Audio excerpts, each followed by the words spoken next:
With the Old Breed, Disc 8. On 27 March, the loudspeaker came on with, "Now hear this, now hear this. Special Sea Detail, stand by." Sailors assigned to the detail moved to their stations where they weighed anchor. "Well, Sledgehammer, they're raising the hook, so it won't be long before we're in it again, old buddy," a friend said. "Yeah," I said, "and I'm not in any hurry either." "You can say that again," he sighed. The huge convoy got underway like clockwork. Just watching that host of different vessels kept my mind off what was ahead. As we proceeded, I was conscious of how cool the weather had become. We had our wool-lined field jackets with us, and it was comfortable on deck, particularly at night. To those of us who had lived and fought in the sweltering tropics for months, cooler weather was very significant. Most of our voyage from Ulithi was uneventful. Each night during the northward trip, I had noticed the beautiful Southern Cross constellation slipping lower and lower on the starlit horizon. Finally, it disappeared. It was the only thing about the South and Central Pacific I would miss. The Southern Cross formed a part of our 1st Marine Division shoulder patch and was, therefore, especially symbolic. We had intense pride in the identification with our units and drew considerable strength from the symbolism attached to them. As we drew closer to Okinawa, the knowledge that I was a member of Company K, 3rd Battalion, 5th Marine Regiment, 1st Marine Division, helped me prepare myself for what I knew was coming. By this time in the Pacific War, official unit designations recognized the prevailing system of task organization for combat, where supporting elements reinforced the infantry. Such units became Regimental Combat Teams, RCT, and Battalion Landing Teams, BLT. Hence, official designations were 5th RCT or 3rd BLT. But the rank-and-file infantryman never forgot who he was. Throughout the war, I never heard a Marine infantryman refer to his unit by other than its base name. We were always K-35, 3rd Battalion, 5th, or 5th Marines. Okinawa is a large island some 60 miles long and from 2 to 18 miles wide. Like most islands in the Pacific, it is surrounded by a coral reef. But on the west coast, that reef lies close to shore, particularly along the invasion beaches at Hagushi. Through the center of the island runs a ridge rising some 1,500 feet in the wild mountainous north. South of the Ishikawa Isthmus, the land levels out considerably, but is cut by several prominent streams. In 1945, as it remains today, the southern portion of the island contained the bulk of the civilian population. Of primary importance to the defense of the island were 3 east-west ridge systems crossing the southern part of the island. To the north and just below the invasion beaches lay the ridges of Kakazu and Nishibaru. In the middle, running west from Shuri Castle, was the most formidable of the ridges, cut by sheer cliffs and deep draws. Above the extreme southern tip of the island lay Kunishi, Yuzadaki, and Yaijudaki. Together, these ridges formed a series of natural defensive barriers to the American forces advancing from the north. Into these natural barriers, Lieutenant General Mitsuru Ushijima threw the bulk of his 110,000-man 32nd Japanese Army. Natural and man-made barriers were transformed into a network of mutually supporting positions, linked by a system of protected tunnels. Each of the ridge lines was held in great strength until it became untenable. Then the enemy withdrew to the next defense line. Thus the Japanese drew on their experiences at Peleliu, Saipan, and Iwo Jima to construct a highly sophisticated and powerful defense in depth. There they waited and fought to exhaust the will and the resources of the American 10th Army. Tension mounted on the eve of D-Day. We received final orders to move in off the beach as fast as possible. We were also reminded that although we were in regimental reserve, we would probably get the hell kicked out of us coming on the beach. We were advised to hit the sack early. We would need all the rest we could get. 3-5 was scheduled to land after the 1st and 2nd Battalions of the 5th Marines on the extreme right of the regimental beach. It would form the right flank of the 3rd Marine Amphibious Corps and link with the U.S. Army's 24th Corps landing to the south. A pre-dawn reveille ushered in Easter Sunday, April Fool's Day, 1945. The ship seethed with activity. We had chow of steak and eggs, the usual feast before the slaughter. I returned to our troop compartment and squared away my ammunition, combat pack, and mortar ammunition bag. The ship's crew manned battle stations and stood by to repel kamikaze attacks, manned suicide planes that dived into American ships. Faith in the kamikaze's divine wind ability to cut off the American fleet's support of the landing force ashore was an important element in the Japanese defensive scheme. Dawn was breaking, and the pre-assault bombardment of the beaches had begun. Above it I could hear the drone of enemy aircraft inbound to the attack. I went into the head to relieve my distressed colon, cramped by fear and apprehension. On the big transport ships, the toilet facilities consisted of a row of permanent wooden seats situated over a metal trough, through which ran a constant flow of seawater.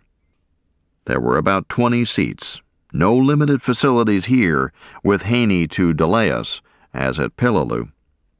Most of the men in my troop compartment had already been to the head, and by then had donned their gear and moved out on deck, so I was about the last one in the head. I settled comfortably on a seat. Next to me, I noticed a cage-like chute of iron mesh coming through the overhead ceiling, near one of the 40mm anti-aircraft gun tubs. It extended down through the deck and into the compartment below.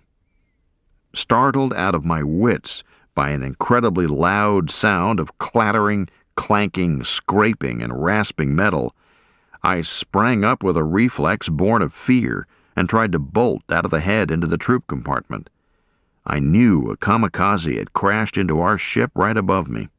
My trousers around my ankles hobbled me, and I nearly fell. As I reached to pull them up, the loud clanking and clattering, like 1,000 cymbals falling down stone steps, continued. I looked over at the iron mesh chute and saw dozens of empty brass 40mm shell cases cascading down from the guns above. They clattered and clanked through the chute to some collecting bin below decks. My fright subsided into chagrin. I got on my gear and joined the other men on deck to await orders. We milled around, each man sticking close to his buddy. Higgins' boats would take us to rendezvous areas and transfer us to Amtraks, which previously had delivered the assault waves of infantry across the reef to the beach. The bombardment of the beach by our warships had grown in intensity, and our planes had joined in with strafing, rockets, and bombing.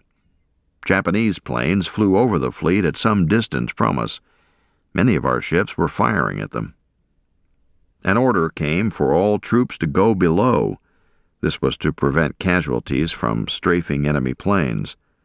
Loaded with our battle gear, we squeezed our way back through the door like hatches into our compartment.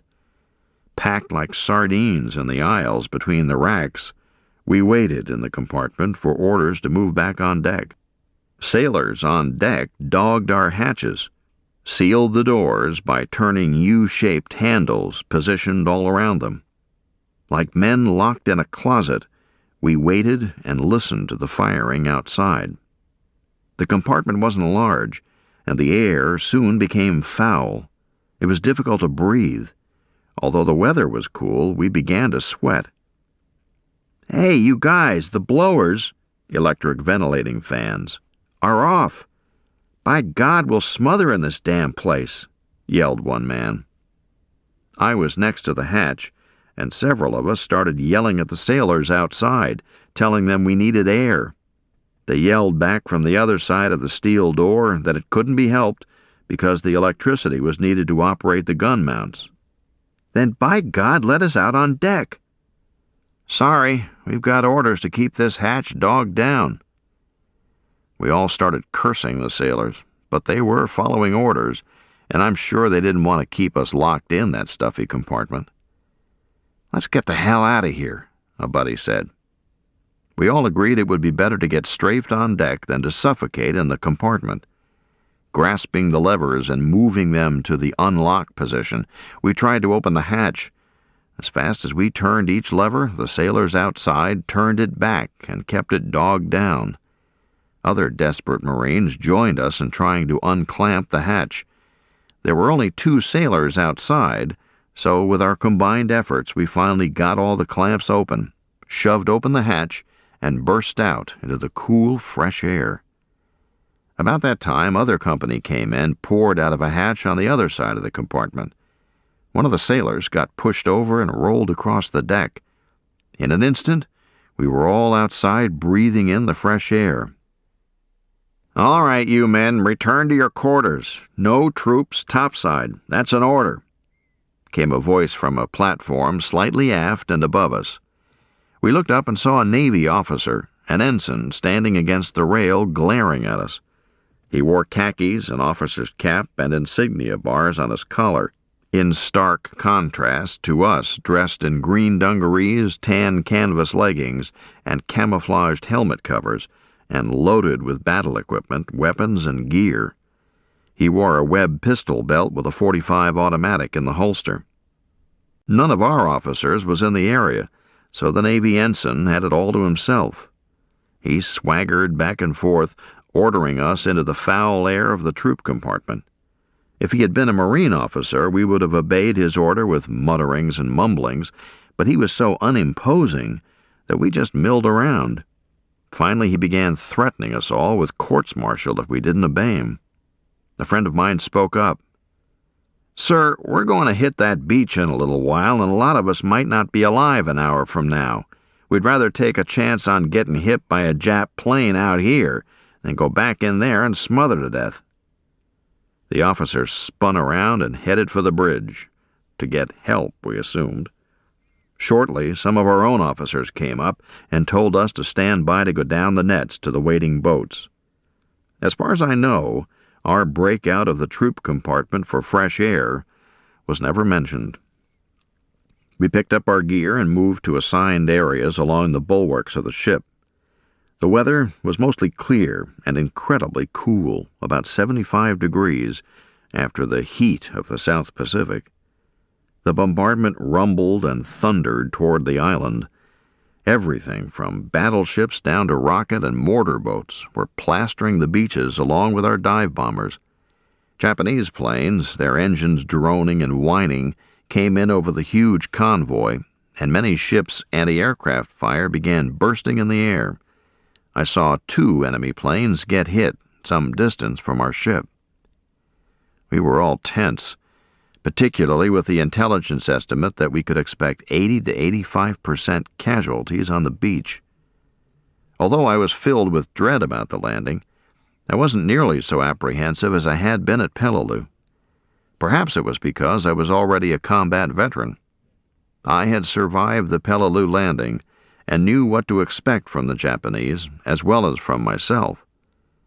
Climbing down the cargo net to the Higgins boat, I was still afraid, but it was different from Peleliu.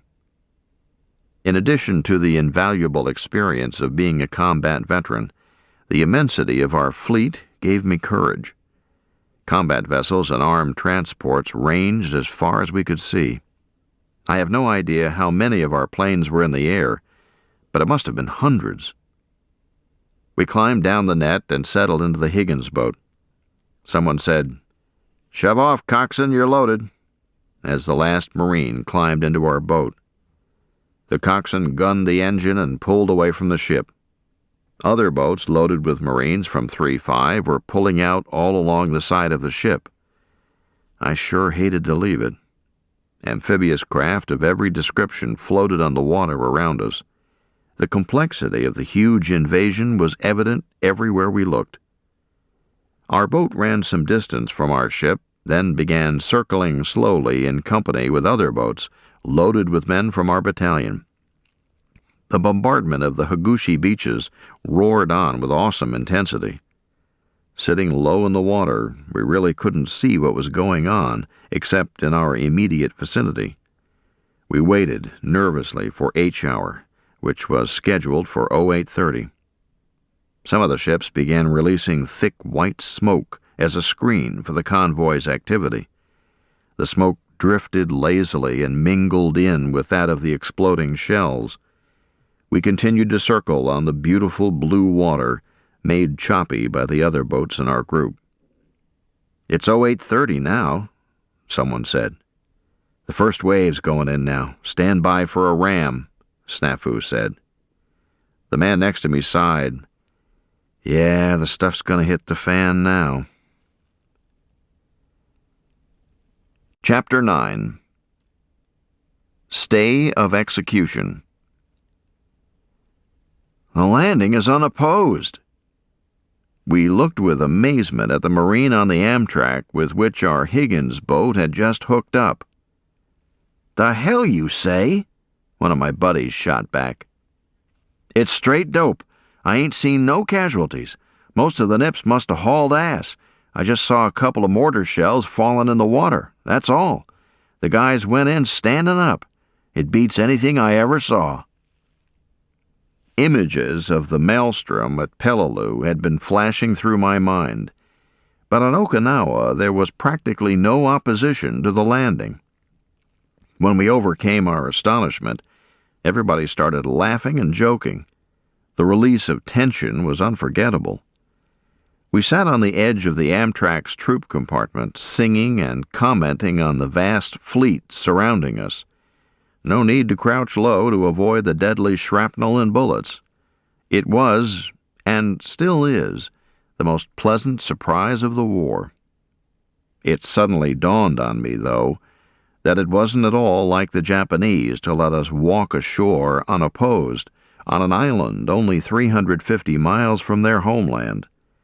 They were obviously pulling some trick, and I began to wonder what they were up to. "Hey, Sledgehammer, what's the matter? Why don't you sing like everybody else?" I grinned and took up a chorus of "The Little Brown Jug." "That's more like it." As our wave moved closer to the island, we got a good view of the hundreds of landing boats and Amtraks approaching the beach. Directly ahead of us, we could see the men of our regiment moving about in dispersed combat formations, like tiny toy soldiers on the rising landscape. They appeared unhurried and nonchalant, as if on maneuvers. There were no enemy shells bursting among them. The island sloped up gently from the beach, and the many small garden and farm plots of the Okinawans gave it the appearance of a patchwork quilt. It was beautiful, except where the ground cover and vegetation had been blasted by shells. I was overcome with the contrast to D-Day on Peleliu. When our way was about 50 yards from the beach, I saw 2 enemy mortar shells explode a considerable distance to our left. They spewed up small geysers of water, but caused no damage to the Amtraks in that area. That was the only enemy fire I saw during the landing on Okinawa. It made the April Fool's Day aspect even more sinister, because all those thousands of first-rate Japanese troops on that island had to be somewhere, spoiling for a fight. We continued to look at the panorama around our Amtrak with no thought of immediate danger as we came up out of the water. The tailgate banged down. We calmly picked up our gear and walked down to the beach. A short distance down the beach on our right, the mouth of Bishigawa emptied into the sea. This small river formed the boundary between the Army divisions of the 24 Corps to the south and the 3rd Amphibious Corps to the north of the river. On our side of the mouth of the river, on a promontory jutting out into the sea, I saw the remains of the emplacement containing the big Japanese gun that had concerned us in our briefings. The seawall in our area had been blasted down into a terrace-like rise a few feet high, over which we moved with ease. We advanced inland, and I neither heard nor saw any Japanese fire directed against us. As we moved across the small fields and gardens onto higher elevations, I could see troops of the 6th Marine Division heading toward the big Yontan airfield on our left. Jubilation over the lack of opposition to the landing prevailed, particularly among the Peleliu veterans. Our new replacements began making remarks about amphibious landings being easy. Lieutenant General Simon Bolivar Buckner, Jr., USA, commanded the 10th Army in the assault against Okinawa. Left, north of the American landing, was the 3rd Marine Amphibious Corps, led by Major General Roy S. Geiger, which consisted of the 1st and 6th Marine Divisions, with the latter on the left. To the right, south, landed the Army's 24th Corps, commanded by Major General John R. Hodge, and made up of the 7th and 96th Infantry Divisions, with the latter on the far right. Backing up the 24th Corps was the 77th Infantry Division, with the 27th Infantry Division afloat in reserve. Across the island stood the 2nd Marine Division, which had conducted an elaborate full-scale feint at the southeastern beaches. Altogether, Lieutenant General Buckner had 541,866 men at his disposal. Of the 50,000 troops ashore on D-Day, the 4 assault divisions lost only 28 killed, 104 wounded, and 27 missing. The plan of attack called for the 4 divisions to cross the island, cutting it in two. The Marines would then turn left and move north to secure the upper 2/3 of the island, while the Army forces wheeled right into line and proceeded south. By late afternoon on D-Day, we were ordered to dig in for the night. My squad set up in a small field of recently harvested grain. The clay loam soil was just right for digging in, so we made a good gun pit. Our company's other 2 mortars were positioned nearby. We registered in on likely target areas to our front with a couple of rounds of HE, then squared away our ammo for the night. Everybody was expecting a big counterattack with tanks because of the open nature of the countryside. Once set up, several of us went over to the edge of the field and cautiously explored a neat, clean Okinawan farmhouse. It was a likely hiding place for snipers, but we found it empty. As we were leaving the house to return to our positions, Jim Dandridge, one of our replacements, stepped on what appeared to be a wooden cover over an underground rainwater cistern at the corner of the house. Jim was a big man, and the wooden planks were rotten. He fell through, sinking in above his waist. The hole wasn't a cistern, but a cesspool for the sewage from the house.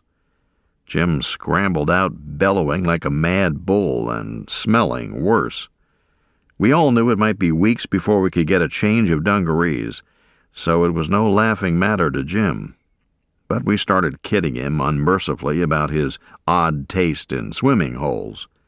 Jim was good-natured, but he quickly had enough and chased a couple of the men back across the field to our positions. They laughed, but kept out of his reach. No sooner had we gotten back to our foxholes than we heard the unmistakable drone of a Japanese aircraft engine. We looked up and saw a Zero coming directly over us. The fighter was high, and the pilot apparently had bigger game than us in mind. He headed out over the beach toward our fleet offshore. Several ships began firing furiously as he circled lazily and then dove. The plane's engine began to whine with increasing intensity as the kamikaze pilot headed straight down toward a transport. We saw the smoke where he hit the ship, but it was so far away we couldn't determine what damage had been done. The troops had debarked earlier, but the ship's crew probably had a rough time of it. It was the first kamikaze I had seen crash into a ship, but it wasn't the last. In the gathering dusk, we turned our attention to our immediate surroundings and squared away for the night. We each had been issued a small bottle containing a few ounces of brandy to ward off the chill of D-Day night. Knowing my limited taste, appreciation, and capacity for booze, my buddies began trying to talk me out of my brandy ration. But I was cold after sundown and thought the brandy might warm me up a bit. I tried a sip, concluding immediately that Indians must have had brandy in mind when they supposedly spoke of fire water. I traded my brandy for a can of peaches, then broke out my wool-lined field jacket and put it on. It felt good. We waited in the clear, chilly night for the expected Japanese attack. But all was quiet, with no artillery fire nearby and rarely any rifle or machine gun fire. Stark contrast to the rumbling, crashing chaos of D-Day night on Peleliu. When Snafu woke me about midnight for my turn on watch, he handed me our Tommy submachine gun. I don't remember how, where, or when we got the Tommy gun, but Snafu and I took turns carrying it and the mortar throughout Peleliu and Okinawa. A pistol was fine, but limited at close range, so we valued our Tommy greatly. After a few minutes on watch, I noticed what appeared to be a man crouching near me at the edge of a line of shadows cast by some trees. I strained my eyes, averted my vision, and looked in all directions, but I couldn't be sure the dark object was a man. The harder I looked, the more convinced I was. I thought I could make out a Japanese fatigue cap. It wasn't a Marine, because none of our people was placed where the figure was. It was probably an enemy infiltrator waiting for his comrades to get in place before acting. I couldn't be sure in the pale light. Should I fire or take a chance? My teeth began to chatter from the chill and the jitters. I raised the Tommy slowly, set it on full automatic, flipped off the safety, and took careful aim at the lower part of the figure. I mustn't fire over his head when the Tommy recoiled. I squeezed the trigger for a short burst of several rounds. Flames spurted out of the muzzle, and the rapid explosions of the cartridges shattered the comm. I peered confidently over my sights, expecting to see a Japanese knocked over by the impact of the big .45 caliber slugs. Nothing happened. The enemy didn't move. Everyone around us began whispering, "What's the dope? What did you see?" I answered that I thought I had seen a Japanese crouching near the shadows. There were enemy in the area, for just then we heard shouts in Japanese, a high-pitched yell. "Nippon Banzai!"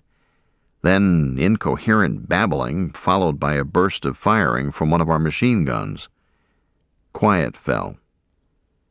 When dawn broke, the first dim light revealed my infiltrator to be a low stack of straw. My buddies kidded me for hours about a Peleliu veteran firing at a straw Japanese. Race across the island. On 2 April, D-Day +1, the 1st Marine Division continued its attack across the island. We moved out with our planes overhead, but without artillery fire, because no organized body of Japanese had been located ahead of us. Everyone was asking the same question. Where the hell are the Nips?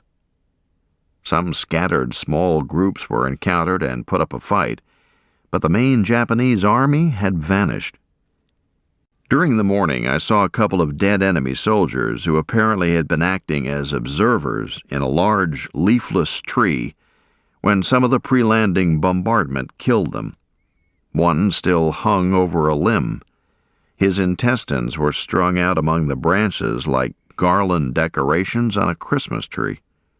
The other man lay beneath the tree. He had lost a leg, which rested on the other side of the tree, with the leggings and trouser legs still wrapped neatly around it. In addition to their ghoulish condition, I noted that both soldiers wore high-top leather hobnail shoes. That was the first time I had seen that type of Japanese footwear.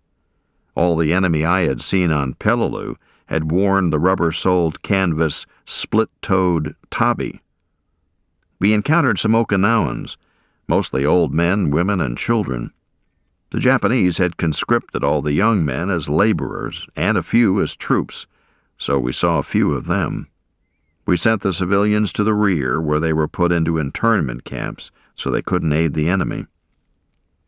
These people were the first civilians I had seen in a combat area. They were pathetic. The most pitiful things about the Okinawan civilians were that they were totally bewildered by the shock of our invasion, and they were scared to death of us.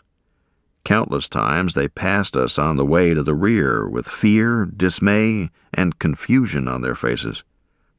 The children were nearly all cute and bright-faced. They had round faces and dark eyes. The little boys usually had close-cropped hair, and the little girls had their shiny jet-black locks bobbed in the Japanese children's style of the period. The children won our hearts. Nearly all of us gave them all the candy and rations we could spare. They were quicker to lose their fear of us than the older people, and we had some good laughs with them. One of the funnier episodes I witnessed involved two Okinawan women and their small children. We had been ordered to halt and take 10, a 10-minute rest, before resuming our rapid advance across the island. My squad stopped near a typical Okinawan well, constructed of stone and forming a basin about 2 feet deep and about 4 feet by 6 feet on the sides. Water bubbled out of a rocky hillside. We watched two women and their children getting a drink. They seemed a bit nervous and afraid of us, of course, but life had its demands with children about, so one woman sat on a rock, nonchalantly opened her kimono top, and began breastfeeding her small baby. While the baby nursed and we watched, the second child, about 4 years old, played with his mother's sandals. The little fellow quickly tired of this and kept pestering his mother for attention. The second woman had her hands full with a small child of her own, so she wasn't any help. The mother spoke sharply to her bored child, but he started climbing all over the baby and interfering with the nursing. As we looked on with keen interest, the exasperated mother removed her breast from the mouth of the nursing baby and pointed it at the face of the fractious brother. She squeezed her breast, just as you would milk a cow, and squirted a jet of milk into the child's face. The startled boy began bawling at the top of his lungs while rubbing the milk out of his eyes. We all roared with laughter, rolling around on the deck and holding our sides. The women looked up, not realizing why we were laughing, but began to grin because the tension was broken. The little recipient of the milk in the eyes stopped crying and started grinning too. "Get your gear on, we're moving out," came the word down the column. As we shouldered our weapons and ammo and moved out amid continued laughter, the story traveled along to the amusement of all. We passed the two smiling mothers and the grinning toddler, his cute face still wet with his mother's milk. Moving rapidly toward the eastern shore, we crossed terrain often extremely rugged, with high, steep ridges and deep gullies. In one area, a series of these ridges lay across our line of advance. As we labored up one side and down the other of each ridge, we were tired, but glad the Japanese had abandoned the area. It was ideal for defense. During another halt, we spent our entire break rescuing an Okinawan horse. The animal had become trapped in a narrow, flooded drainage ditch about 4 feet deep. He couldn't climb out or move forward or backward. When we first approached the animal, he plunged up and down in the water, rolling his eyes in terror. We calmed him, slipped a couple of empty cartridge belts beneath his belly, and heaved him up out of the ditch. We had plenty of help, because Texans and horse lovers gravitated to the scene from all over our battalion, which ranged in columns along the valley and surrounding ridges. The city men looked on and gave useless advice. When we got the little horse out of the ditch, he stood on wobbly legs as the water dripped off him, shook himself, and headed for a patch of grass. No sooner had we washed the mud off the cartridge belts than the word came to move out. We didn't get any rest during that break, and we were tired, but we had the satisfaction of knowing that little horse wouldn't starve to death, bogged down in the ditch. The clear, cool weather compensated for our rapid advance over the broken terrain. Those of us with experience in the tropics felt as though we had been delivered from a steam room. The hills and ridges on Okinawa were mostly clay, but it was dry, and we didn't slip or slide with our heavy loads. Pine trees grew everywhere. I had forgotten what a delicious odor the needles gave off.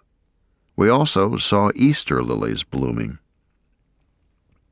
Completing the initial assignment of the 1st Marine Division to cut the island in two, we reached the east coast in an area of marshes and what appeared to be large freshwater reservoirs. Offshore was a bay called Chimuwan. We arrived on the afternoon of 4 April, some 8 to 13 days ahead of schedule. Our rapid movement had been possible, of course, only because of the widely scattered opposition. These first 4 days had been too easy for us. We were confused as to what the Japanese were doing. We knew they weren't about to give up the island without a fierce, drawn-out fight. And we didn't have to wait long to find out where the enemy was. Later that day, rumors began that the Army divisions were meeting increasingly stiff opposition as they tried to move south. We knew that sooner or later we'd be down there with them in the thick of it. We also learned that our namesake company in the 7th Marines had been ambushed to the north of us near the village of Hizawana and had suffered losses of 3 killed and 27 wounded. Thus, despite the relative ease with which our division had moved across the center of the island, the Japanese were still there and still hurting the Marines. The 1st Marine Division spent the remainder of April mopping up the central portion of Okinawa. Elements of the division, including the 3rd Battalion, 5th Marines, conducted a shore-to-shore amphibious operation toward the end of the month to secure the eastern islands which lay on the outer edge of Chimuwan Bay. The purpose was to deny them to the Japanese as an operating base in the rear of the American forces, much the same reason 3-5 had assaulted Ngesibus during the fight for Peleliu. The 6th Marine Division moved north during April and captured the entire upper part of the island. The task wasn't easy. It involved a rough, costly 7-day mountain campaign against strongly fortified Japanese positions in the heights of Motobu Peninsula. Meanwhile, 3 Army divisions were coming up short against fierce Japanese resistance in the Kakuzu-Nishibaru ridgeline, the first of 3 main enemy defense lines in the southern portion of the island. Stretched from left to right across Okinawa, the 7th, 96th, and 27th Infantry Divisions were getting more than they could handle and were making little progress in their attacks. Patrols. Hardly had we arrived on the shore of Chimuwan Bay than we received orders to move out. We headed inland and north into an area of small valleys and steep ridges, where we settled into a comfortable bivouac area and erected our 2-man pup tents. It was more like maneuvers than combat. We didn't even dig foxholes. We could see Yantan Airfield in the distance to the west. Rain fell for the first time since we had landed 5 days earlier. The next day, our company began patrolling through the general area around our bivouac site. We didn't need the mortars because of the scattered nature of the enemy opposition. Stowing them out of the weather in our tents, those of us in the mortar section served as riflemen on the patrols. Mac, our new mortar section leader, led the first patrol I made. Our mission was to check out our assigned area for signs of enemy activity. Bergen was our patrol sergeant. I felt a lot more comfortable with him than with Mac. On a clear, chilly morning with the temperature at about 60 degrees, we moved out through open country on a good, rock-surfaced road. The scenery was picturesque and beautiful. I saw little sign of war. We had strict orders not to fire our weapons unless we saw a Japanese soldier or Okinawans we were certain were hostile. No shooting at chickens and no target practice. "Mac, where are we headed?" someone had asked before we left. "Hizawana," the lieutenant answered without batting an eye. "Jesus Christ, that's where Company K's 7th got ambushed the other night," one of the new replacements said. "Do you mean us few guys are supposed to patrol that place?" "Yeah, that's right, Hood," Bergen answered. We had nicknamed a big, square-jawed man from Chicago Hoodlum because of the notorious gangs of John Dillinger and others in that city during the days of Prohibition. My reaction on hearing our destination had been to thrust my Tommy gun toward another new man who wasn't assigned to the patrol and say, "Take this. Don't you want to go in my place?" "Hell no," he replied. So off we went with Mac striding along like he was still in OCS back in Quantico, Virginia. The veterans among us looked worried. The new men, like Mac, seemed unconcerned. Because of the strange absence of anything but scattered opposition, some of the new men were beginning to think war wasn't as bad as they had been told it was. Some of them actually chided us about giving them an exaggerated account of the horrors and hardships of Peleliu. Okinawa in April was so easy for the 1st Marine Division that the new men were lulled into a false sense of well-being. We warned them, when the stuff hits the fan, it's hell. But they grew more and more sure that we veterans were snowing them. Mac didn't help matters either by his loud pronouncements of how he would take his K-bar in his teeth and his .45 in hand and charge the Japanese as soon as one of our guys got hit.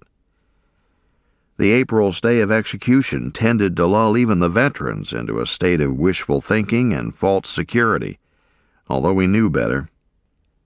Soon, however, our idyllic stroll on that perfect April morning was broken by an element of the horrid reality of the war that I knew lurked in wait for us somewhere on that beautiful island. Beside a little stream below the road, like a hideous trademark of battle, lay a Japanese corpse in full combat gear. From our view above, the corpse looked like a gingerbread man in a helmet with his legs still in the flexed position of running. He didn't appear to have been dead many days then, but we passed that same stream many times throughout April and watched the putrid remains decompose gradually into the soil of Okinawa. I was thankful the windswept road with the sweet, fresh smell of pine needles filling our nostrils was too high for us to sense his presence in any way but visually.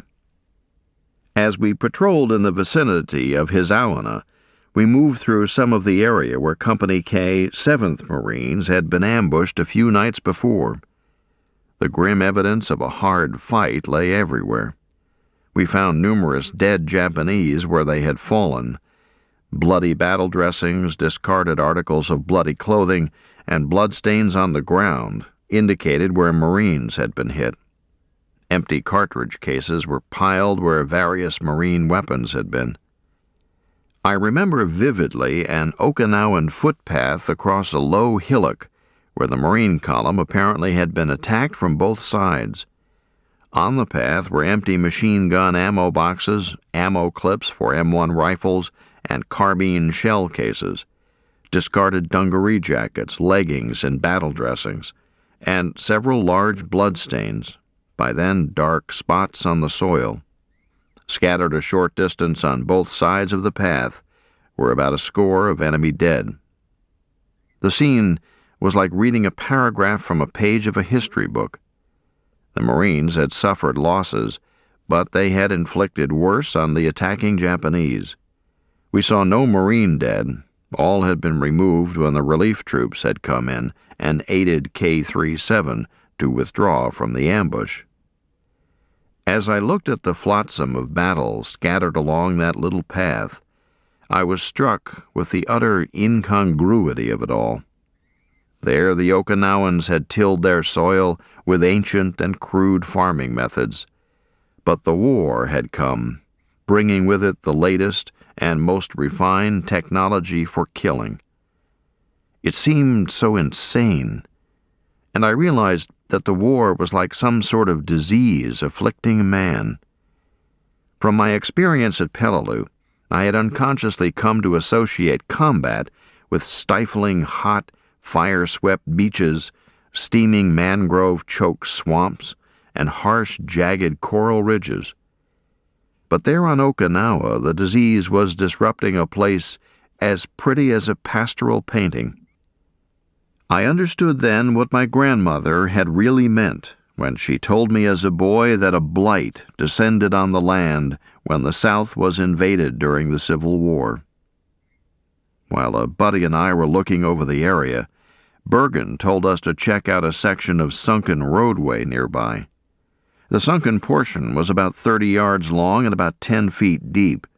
The banks were steep and sloping.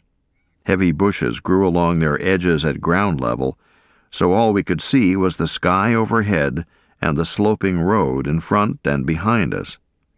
When we were about halfway along the sunken road, carbine shots rang out from where we had left Bergen and Mac. "Ambush!" snarled my buddy, a veteran with combat experience, stretching back to Cape Gloucester.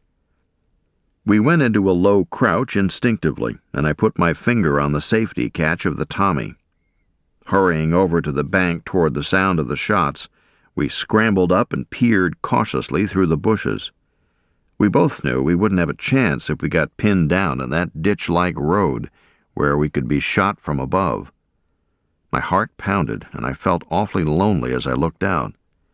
There, where we had left him, stood Mac in the farmyard, calmly pointing his carbine straight down toward the ground by his feet, at some object we couldn't see. My comrade and I looked at each other in amazement. "What the hell?" my buddy whispered. We climbed out of the sunken road and went toward Mac as he fired his carbine at the ground again. Other members of the patrol were converging cautiously on the area. They looked apprehensive, thinking we were being ambushed. Bergen stood a short distance behind Mac, shaking his head slowly in disgust. As we came up, I asked Mac what he had fired at. He pointed to the ground and showed us his target, the lower jaw of some long-dead animal. Mac said he just wanted to see if he could shoot any of the teeth loose from the jawbone. We stared at him in disbelief. There we were, a patrol of about a dozen Marines, miles from our outfit, with orders not to fire unless at the enemy, in an area with dead Japanese scattered all over the place. And our lieutenant was plinking away with his carbine like a kid with a BB gun. If Mac had been a private, the whole patrol would probably have stuck his head in a nearby well. But our discipline was strict, and we just gritted our teeth. Bergen made some tactful remark to remind Mac he was the officer in charge of a patrol and that the enemy might jump us at any time. Thereupon Mac began spouting off, quoting some training manual about the proper way for troops to conduct themselves on patrol. Mac wasn't stupid or incompetent. He just didn't seem to realize there was a deadly war going on, and that we weren't involved in some sort of college game. Strange as it seemed, he wasn't mature yet. He had enough ability to complete Marine Corps OCS, no simple task, but occasionally he could do some of the strangest things only a teenage boy would be expected to do. Once, on another patrol, I saw him taking great pains and effort to position himself and his carbine near a Japanese corpse. After getting just the right angle, Mac took careful aim and squeezed off a couple of rounds. The dead Japanese lay on his back with his trousers pulled down to his knees. Mac was trying very carefully to blast off the head of the corpse's penis. He succeeded. As he exulted over his aim, I turned away in disgust. Mac was a decent, clean-cut man, but one of those who apparently felt no restraints under the brutalizing influence of war, although he had hardly been in combat at that time. He had one ghoulish, obscene tendency that revolted even the most hardened and callous men I knew. When most men felt the urge to urinate, they simply went over to a bush or stopped wherever they happened to be and relieved themselves without ritual or fanfare. Not Mac. If he could, that gentleman by the act of Congress would locate a Japanese corpse, stand over it, and urinate in its mouth. It was the most repulsive thing I ever saw an American do in the war. I was ashamed that he was a Marine officer. During the early part of that beautiful April in our happy little valley, while we veterans talked endlessly in disbelief about the lack of fighting, a few of us had a close view of a Japanese Zero fighter plane. One clear morning after a leisurely breakfast of K-rations, several of us sauntered up a ridge bordering our valley to watch an air raid on Yontan Airfield. None of us was scheduled for patrols that day, and none of us was armed. We had violated a fundamental principle of infantrymen: carry your weapon on your person at all times. As we watched the raid, we heard an airplane engine to our right. We turned, looked down a big valley below our ridge, and saw a plane approaching. It was a Zero, flying up the valley toward us, parallel to and level with the crest of our ridge. It was moving so slowly it seemed unreal. Unarmed, we gawked like spectators at a passing parade as the plane came across our front. It couldn't have been more than 30 or 40 yards away. We could see every detail of the plane and of the pilot seated in the cockpit inside the canopy. He turned his head and looked keenly at our little group watching him. He wore a leather flight helmet, goggles pushed up on his forehead, a jacket, and a scarf around his neck. The instant the Zero pilot saw us, his face broke into the most fiendish grin I ever saw. He looked like the classic cartoon Japanese portrayed in American newspapers of the war years, with buck teeth, slanted eyes, and a round face. He grinned like a cat, for we were to be his mice. We were a fighter pilot's strafing dream. Enemy infantry in the open, with no anti-aircraft guns and no planes to protect us. One of my buddies muttered in surprise as the plane went on by to our left.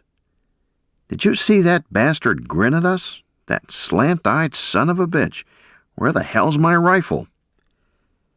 It happened so fast, and we were all so astonished at the sight of a plane cruising by at eye level, we almost forgot the war. The Japanese pilot hadn't. He banked, climbed to gain altitude, and headed around another ridge out of sight. It was obvious he was coming back to rake us over. It would be difficult to avoid getting hit. No savior was in sight for us. As we started to spin around and rush back down the ridge seeking safety, we again heard a plane. This time it wasn't the throb of a cruising engine, but the roar of a plane at full throttle. The Zero streaked past us, going down the valley in the opposite direction from which he had first appeared. He was still flying at eye level, and he was in a big hurry, as if the devil were after him. His devil was our savior, a beautiful blue marine Corsair. That incredible Corsair pilot bore in right behind the Japanese as they roared out of sight over the ridgetops. The planes were moving too fast to see either pilot's face, but I'm confident the Emperor's pilot had lost his grin when he saw that Corsair. On our patrols during April, we investigated many Okinawan villages and farms. We learned a lot about the people's customs and ways of life. Particularly appealing to me were the little Okinawan horses, really shaggy, oversized ponies. The Okinawans used a type of halter on those horses that I had never seen before. It consisted of 2 pieces of wood held in place by ropes. The wooden pieces on either side of the horse's head were shaped like the letter F. They were carved out of fine-grained brown wood and were about as big around as a man's thumb. A short piece of rope or cord held the pieces together across the front, and a rope across the top of the animal's head held the pieces in place on each side of the head, just above the opening of the mouth. 2 short ropes at the back of the wooden pieces merged into a single rope. When pull was exerted on this single rope, the wooden pieces clamped with gentle pressure against the sides of the animal's face above the mouth, and the animal stopped moving. This apparatus combined the qualities of a halter and a bridle without the need for a bit in the horse's mouth.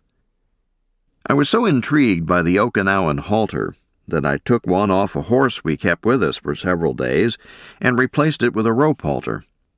My intention was to send the wooden halter home. I remember that a bright piece of red cord held the front ends together, so I put it into my pack. After 1 May, however, it seemed increasingly doubtful that I would ever get home myself, and my equipment seemed to get heavier as the mud got deeper. Regretfully, I threw away the halter.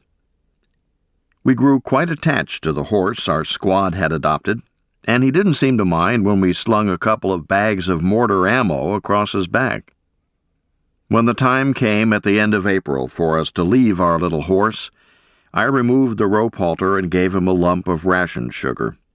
I stroked his soft muzzle as he switched flies with his tail. He turned, ambled across a grassy green meadow, and began grazing. He looked up and back at me once. My eyes grew moist. However reluctant I was to leave him, it was for the best. He would be peaceful and safe on the slopes of that green, sunlit hill. Being civilized men, we were duty-bound to return soon to the chaotic netherworld of shells and bullets and suffering and death. Ugly rumors began to increase about the difficulties the army troops were having down on southern Okinawa. From high ground on clear nights, I could see lights flickering and glowing on the southern skyline. A distant rumble was barely audible sometimes. No one said much about it. I tried unsuccessfully to convince myself it was thunderstorms, but I knew better. It was the flash and growl of guns. A happy landing. On 13 April, 12 April back in the States, we learned of the death of President Franklin D. Roosevelt. Not the least bit interested in politics while we were fighting for our lives, we were saddened nonetheless by the loss of our president. We were also curious and a bit apprehensive about how FDR's successor, Harry S. Truman, would handle the war. We surely didn't want someone in the White House who would prolong it 1 day longer than necessary. Not long after hearing of Roosevelt's death, we were told to prepare to move out. Apprehension grew in the ranks. We thought the order meant the inevitable move into the inferno down south. On the contrary, it was to be a shore-to-shore amphibious operation against one of the eastern islands. We learned that Company K was to land on Takabanari Island, and that there might not be any Japanese there. We were highly skeptical, but so far, Okinawa had been a strange battle for us. Anything could happen. Our battalion boarded trucks and headed for the East Coast. We went to board Amtraks and set out into Chimuwan to make the short voyage to Takabanari. The other companies of our battalion went after other islands of the group. We landed with no opposition on a narrow, clean, sandy beach with a large rock mass high on our left. The rock hill looked foreboding. It was a vantage point from which flanking fire could have raked the beach. But all went well, and we pushed rapidly over the entire island without seeing a single enemy soldier. After we moved across the island and found nothing but a few civilians, we recrossed the island to the beach, where we set up defensive positions. My squad was situated partway up the slope of the steep rocky hill overlooking the beach. Our mortar was well emplaced among some rocks, so that we could fire on the beach or its approaches in the bay. A small destroyer escort was anchored offshore at the base of the hill. It had been standing by during our landing and remained with us during the several days we stayed on Takabanari. We felt important, as though we had our own private navy. The weather was pleasant, so sleeping in the open was comfortable. We had few duties other than standing by to prevent a possible enemy move to occupy the island. I wrote letters, read, and explored the area around our positions. Some of the Marines swam the short distance to the ship and went aboard, where the Navy people welcomed them and treated them to hot chow and all the hot coffee they wanted. I was content to laze in the sun and the cool air and eat K-rations. We left Takabanari after several days and returned to our bivouac on Okinawa. There we resumed patrolling in the central area of the island. As April wore on, rumors and bad news increased about the situation the Army was facing down south. Scuttlebutt ran rampant about our future employment down there. Our fear increased daily, and we finally got the word that we'd be moving south on 1 May to replace the 27th Infantry Division on the right flank of the 10th Army. About mid-April, the 11th Marines, the 1st Marine Division's artillery regiment, had moved south to add the weight of its firepower to the Army's offensive. On 19 April, the 27th Infantry Division launched a disastrous tank infantry attack against Kakuzu Ridge. 30 Army tanks became separated from their infantry support. The Japanese knocked out 22 of them in the ensuing fight. The 1st Marine Division's tank battalion offered the closest replacements for the tanks lost by the Army. Lieutenant General Simon B. Buckner, 10th Army Commander, ordered Major General Roy S. Geiger, 3rd Amphibious Corps Commander, to send the 1st Tank Battalion south to join the 27th Infantry Division. Geiger objected to the piecemeal employment of his Marines, so Buckner changed his orders and sent the entire 1st Marine Division south to relieve the 27th Infantry Division on the extreme right of the line, just north of Makinato Airfield. During the last days of April, some of our officers and NCOs made a trip down south to examine the positions on the line that we were to move into. They briefed us thoroughly on what they saw, and it didn't sound promising. "The stuff has hit the fan down there, boys. The Nips are pouring on the artillery and mortars and everything they've got," said a veteran sergeant. "Boys, they're firing knee mortars as thick and fast as we fire M1s. We were given instructions, issued ammo and rations, and told to square away our gear. We rolled up our shelter halves — I wished I could crawl into mine and hibernate — and packed our gear to be left behind with the battalion quartermaster.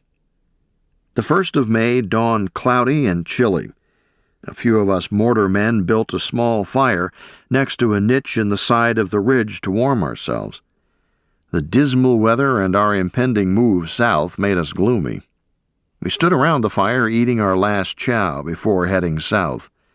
The fire crackled cheerily, and the coffee smelled good. I was nervous and hated to leave our little valley. We tossed our last ration cartons and wrappers onto the fire. The area must be left cleaner than when we arrived, and a few of the men drifted away to pick up their gear. "Grenade!" yelled Mac, as we heard the pop of a grenade primer cap.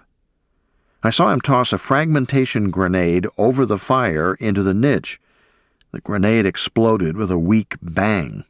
Fragments zipped out past my legs, scattering sparks and sticks from the fire. We all looked astonished. Mac, not the least so. No one was hit. I narrowly missed the $1,000,000 wound. It would have been a blessing in view of what lay ahead of us. The men who had just moved away from the fire undoubtedly would have been hit if they hadn't moved, because they had been standing directly in front of the niche. All eyes turned on our intrepid lieutenant. He blushed and mumbled awkwardly about making a mistake.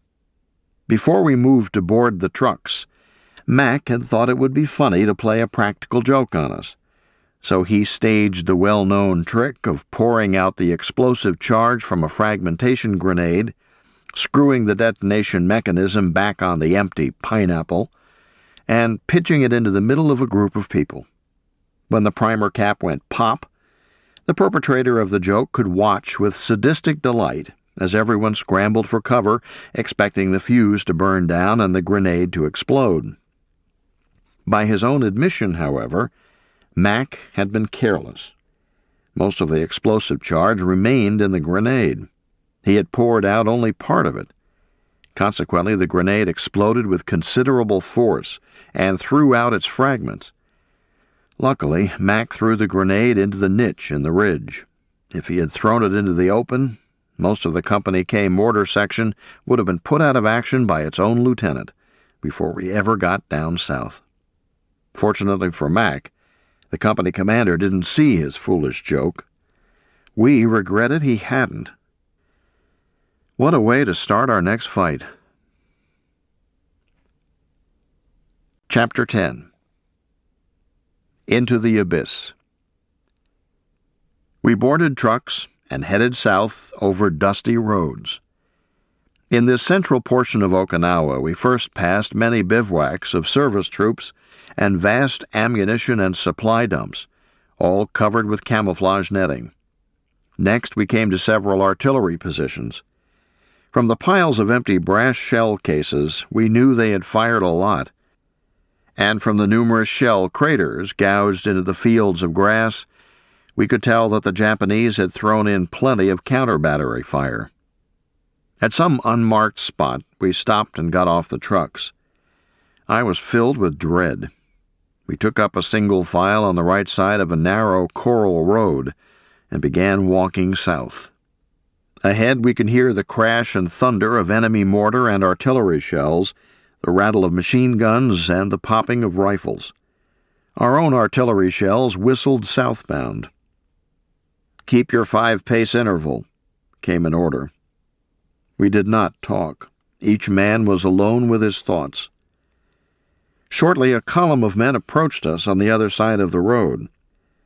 They were the Army infantry from 106th Regiment, 27th Infantry Division that we were relieving. Their tragic expressions revealed where they had been. They were dead beat, dirty and grisly, hollow-eyed and tight-faced. I hadn't seen such faces since Peleliu. As they filed past us, one tall, lanky fellow caught my eye and said in a weary voice, "It's hell up there, Marine." Nervous about what was ahead and a bit irritated that he might think I was a boot, I said with some impatience, "Yeah, I know. I was at Peleliu." He looked at me blankly and moved on. We approached a low, gently sloping ridge where Company K would go into the line. The noise grew louder.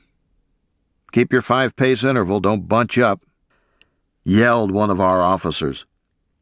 The mortar section was ordered off the road to the left in dispersed order.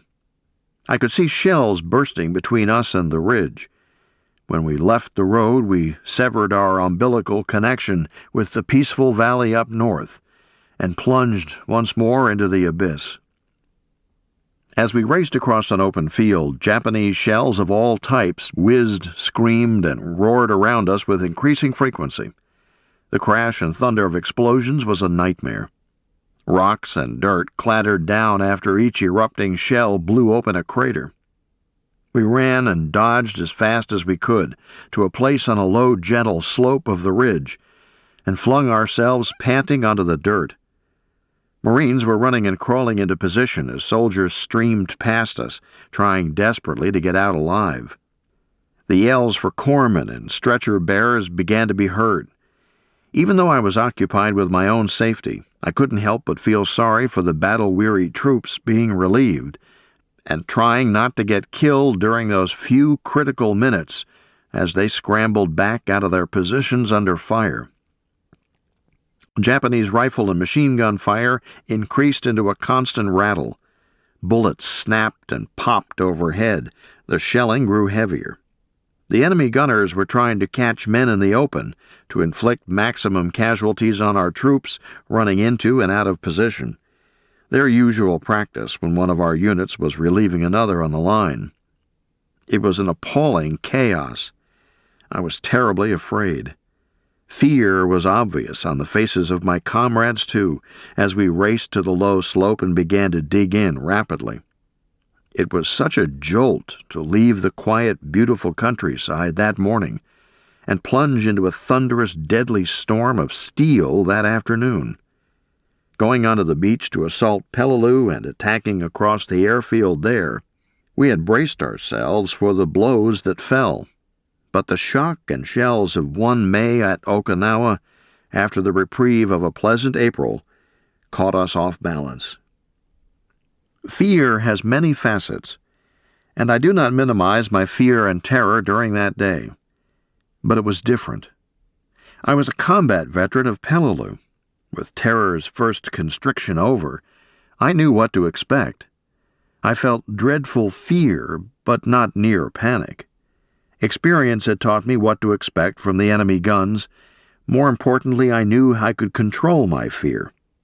The terrible dread that I might panic was gone. I knew that all anyone could do under shell fire was to hug the deck and pray, and curse the Japanese. There was the brassy metallic twang of the small 50mm knee mortar shells as little puffs of dirty smoke appeared thickly around us. The 81mm and 90mm mortar shells crashed and banged all along the ridge. The whiz-bang of the high-velocity 47mm gun's shells, also an anti-tank gun, which was on us with its explosion almost as soon as we heard it whiz into the area, gave me the feeling the Japanese were firing them at us like rifles. The slower screaming, whining sound of the 75mm artillery shells seemed the most abundant. Then there was the roar and rumble of the huge enemy 150mm howitzer shell, and the kaboom of its explosion. It was what the men called the big stuff. I didn't recall having recognized any of it in my confusion and fear at Peleliu. The bursting radius of these big shells was of awesome proportions. Added to all this noise was the swishing and fluttering overhead of our own supporting artillery fire. Our shells could be heard bursting out across the ridge over enemy positions. The noise of small arms fire from both sides resulted in a chaotic bedlam of racket and confusion. We were just below the crest of a low, sloping section of the ridge. It was about 10 feet high and on our left of our company's zone. Snafu and I began to dig the gun pit, and the ammo carriers dug in with 2-man foxholes. Digging in Okinawa's clay-like soil was easy, a luxury after the coral rock of Peleliu.